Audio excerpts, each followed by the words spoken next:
माया मरी न मन मरा, मरमर गए शरीर, आशा तृष्णा कब बुझी, कह गए दास कबीर। ठीक उसी प्रकार से आपकी इच्छाएं, आपकी तृष्णाएं, आपकी प्यास कभी बुझने वाली नहीं है। एक इच्छा पूरी हुई तो दूसरी इच्छाएं डाकिनी बन के अपना मुंह फाड़ लेगी, मुंह खोल के खड़ी हो जाएगी, अब मुझे भी पूरा करो। उसको पूरा करोगे और समय बीत जाएगा, वह पूरी हुई दूसरी इच्छाएं आपके सामने आ जाएगी। ठीक ऐसे ही होता आया है। जीवन की सच्चाई भी यही है। बात मकर राशि की करेंगे। मकर राशि के पंचम भाव के स्वामी, पंचम गुरु शुक्र ग्रह की बात करेंगे। आज के भौतिक जमाने में, आज के युग में ज्ञान जितना जरूरी है उससे भी कहीं ज्यादा शुक्र ग्रह का बोलबाला बोल रहा है। शुक्र ग्रह आपके अच्छे हुए, शुक्र ग्रह आपके साथ है तो आपको इस जीवन में जीने के लिए तो किसी चीज की कमी नहीं रहेगी, क्योंकि शुक्र ग्रह ही वह ग्रह हो जाते हैं जो आपके ऐश्वर्य को दर्शाते हैं, आपके वाणी में ऐश्वर्य को दर्शाते हैं, आपके कपड़ों का सेंस बताते हैं कि आप कैसे होंगे। आपका लोगों से व्यवहार आपके ऐश्वर्य ही तय करता है। आपके पास में क्या चीजें हैं, आपके पास में संसाधन क्या है, वही आपके लोगों के साथ में व्यवहार तय कर दिया जाएगा। आपके पास में ज्ञान कितना ही हो, अगर पूंजी नहीं है, पैसा नहीं है, तो आपको कई मामलों में बैकफुट कर दिया जाता है। और वही चीज, ज्ञान भले ही ना हो किसी के पास में, किसी के पास में कुछ भी ना हो, पैसा अच्छा खासा हो जाए, सुंदरता बहुत अच्छी हो जाए, तो वहीं उनको बहुत अच्छे मामलों में आगे भी कर दिया जाता है। शुक्र ग्रह परिवर्तन कर चुके 25 तारीख को, और परिवर्तन करते ही 28 तारीख को अस्त हो जाएंगे।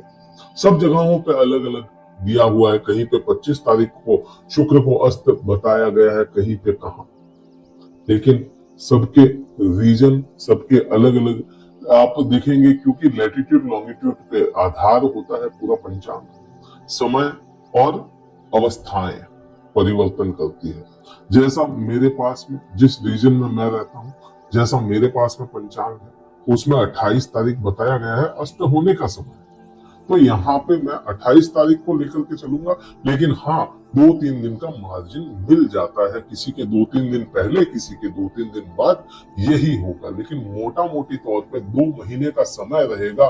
2 महीने के लिए शुक्र ग्रह अस्त हो रहे हैं। शुक्र ग्रह अस्त हो रहे हैं का मतलब क्या हो गया कि किसी भी प्रकार के मांगलिक कार्य, शादी विवाह वगैरह, सगाई जो भी होते हैं, उनको रोक दिया जाएगा। किसी भी प्रकार की इस 2 महीने में शादी विवाह के मुहूर्त भी नहीं होंगे और शादी विवाह भी नहीं की जाती इस समय में, क्योंकि एक शुक्र ही वो ग्रह है जिसपे शादी आधार टिका हुआ है। शुक्र ग्रह पे आधार टिका हुआ है। बात आप पे क्या असर लाएगी इसकी, उसकी अगर चर्चा करोगे तो पंचम भाव अस्त हो रहा है, पंचम भावेश अस्त हो रहे हैं। जो पंचम भाव के आपके स्वामी हैं वह अस्त हो रहे हैं, और आपके सुख भाव में यह जाकर के अस्त हो रहे हैं। यहाँ पे सुख भाव के लिए यह चीजें कई मायनों में अच्छी हो जानी चाहिए थी, लेकिन अस्त हो गए तो कोई भी ग्रह अस्त हुआ तो अपने प्रभाव खो देता है, प्रभाव कम हो जाते हैं। जहां आप इसको इस चीज से समझ सकते हैं कि 1000 वाट की मरकरी लाइट है और उसके सामने 0 वाट या 10-20 वाट का बल्ब लगा दिया जाएगा तो उसकी रोशनी क्या ही मायने रखेगी। वही चीज ठीक शुक्र ग्रह के साथ में हो रही है, लेकिन अस्त हुए हैं, प्रभाव कम किए हैं, खोए पूरे नहीं है। सुख भाव में यह है शुक्र ग्रह, और आपको सुखों में बढ़ोतरियां करवाने के लिए यह बाध्य हो जाते हैं, क्योंकि पंचम भाव जब भी सुख भाव में होगा तो अपने प्रभाव देगा जरूर, कम ही सही लेकिन देगा। तो यहाँ पे अपने को समझ में आता है कि मेष राशि में शुक्र ग्रह जब तक रहेंगे तब तक यह प्रभाव आपको देंगे। क्या प्रभाव अच्छे करेंगे इस समय में, तो आपको वाहन का सुख देने के लिए यह बाध्य है। आपको यहाँ पे यही शुक्र ग्रह मकान या प्रॉपर्टी का सुख देने के लिए बाध्य है। हो सकता है बहुत बड़े स्तर पे नहीं, लेकिन छोटे पे ही सही दे जरूर देंगे। अगला जो परिवर्तन होगा शुक्र का, वह भी अस्त अवस्था में ही होना, और अस्त अवस्था में ही वृषभ राशि में जाएंगे। यहाँ पर भी सूर्य पहले ही गोचर कर जाएंगे। लगभग इसको कह सकते हैं कि 2 महीने सूर्य और शुक्र एक साथ रहने हैं, तो आप पे इसके प्रभाव अच्छे और बुरे दोनों ही आने हैं। बुरा प्रभाव क्या आएगा? माता के साथ में या माता के स्वास्थ्य में वाद विवाद देखने को मिलेगा। माता के साथ में आपका वाद विवाद हो जाए या माता के स्वास्थ्य को लेकर के आपकी चिंताएं बढ़ जाए, यह प्रभाव आप पे होना है। कर्म क्षेत्र में आपको कुछ परेशानियां देखने को मिल सकती है। कर्म क्षेत्र में कोई ऐसी बात हो जाए जहां कर्म क्षेत्र पे जाने की इच्छा ही ना करे, आप कुछ ऐसा प्रभाव आप पे आ सकता है। प्रेमी जोड़ों के लिए यह समय हितकर नहीं होने वाला। प्रेमी जोड़े कोई भी है तो उनके लिए यह समय बहुत ज्यादा अच्छा नहीं है।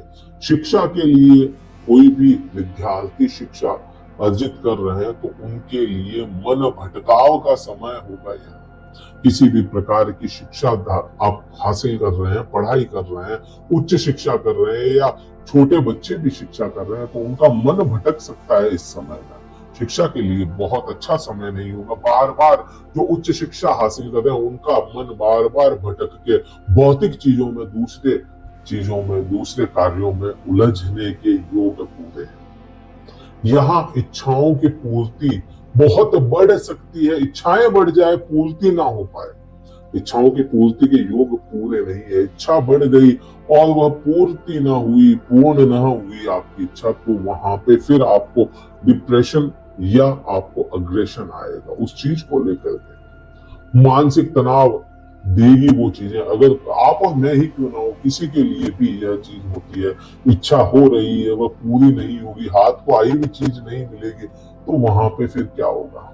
इरिटेशन आएगा, डिप्रेशन आएगा, अग्रेशन बढ़ जाएगा उसका। तो वही चीज यहाँ पे शुक्र ग्रह के कारण आपको देखने को मिल सकती है। लेकिन एक बात का हमें विशेष ध्यान रखना चाहिए मकर राशि वाले जातकों के लिए, क्योंकि पंचम भाव के स्वामी अस्त होकर के भी कुछ ना कुछ तो अच्छा करके ही जाएंगे। बुरा इतना भी नहीं कर सकते, लाभ दिलाते हुए ही रहेंगे। कर्म क्षेत्र पे हाँ ठीक है, समझ में आता है कर्म क्षेत्र पे परेशानियां है, लेकिन कर्म क्षेत्र पे जब भी जाएंगे आपको लाभ ही दिलाएंगे। यह शुक्र ग्रह आप कर्म क्षेत्र में आप अपना काम ना छोड़े, काम करते रहें, आपको लाभ निरंतर थोड़ा थोड़ा ही सही मिलता जरूर चला जाएगा। वाणी में विशेष आपको ध्यान रखना होगा, क्योंकि शुक्र अस्त हो गए हैं। आपके बोलने के तरीके बदल जाएंगे, लोगों के सुनने के मायने बदल जाएंगे। यह आगाह करने का आपको एक वीडियो है। आपको अपनी वाणी का विशेष ध्यान रखना होगा, किसी को कड़वा ना बोलना, बहुत जरूरी है आप लोगों के लिए। तो कम से कम आपको यहाँ पे पारिवारिक कुटुंब के अंदर, अगर मैं कुटुंब की बात करूं तो कुटुंब में भी आपको दरकिनार किया जा सकता है। इस समय में आपको कुटुंब में कोई जो आपका पहले का स्थान था वह स्थान आपको दे ना दे, लेकिन वाणी पे संयम पूरा आपको रखना पड़ेगा। पति पत्नी की अगर बात करें, क्योंकि सप्तम भाव काल पुरुष की कुंडली में शुक्र को ही मिलता है, और पति पत्नी या पार्टनर्स की बात करोगे तो वहां आपको कुछ परेशानियां देखने को मिलेगी, लेकिन मधुरता रखनी पड़ेगी आपको। यहाँ पे एक ही चीज है, कोई भी बात होती है उसको ठीक है चलो चलते हैं, आगे बढ़ते हैं, बस इसी फॉर्मूला को अपनाना पड़ेगा। यहाँ पे पति पत्नी में दूरियों का मतलब ये कतई नहीं है कि झगड़े होकर के दूरियां हैं। किसी भी काम से आपका ट्रांसफर हो जाए, आपको कहीं बाहर जाना पड़े, आपकी पत्नी को कहीं बाहर जाना पड़े, तो दूरियां कुछ दिनों की आ जरूर सकती है, तो उसका आपको ज्यादा माइंड नहीं करना होगा। तो ये इस प्रकार से प्रभाव आएंगे। हाँ, बहुत अच्छे प्रभाव नहीं है, कुछ अच्छे प्रभाव थे जो मैंने आपको बताया।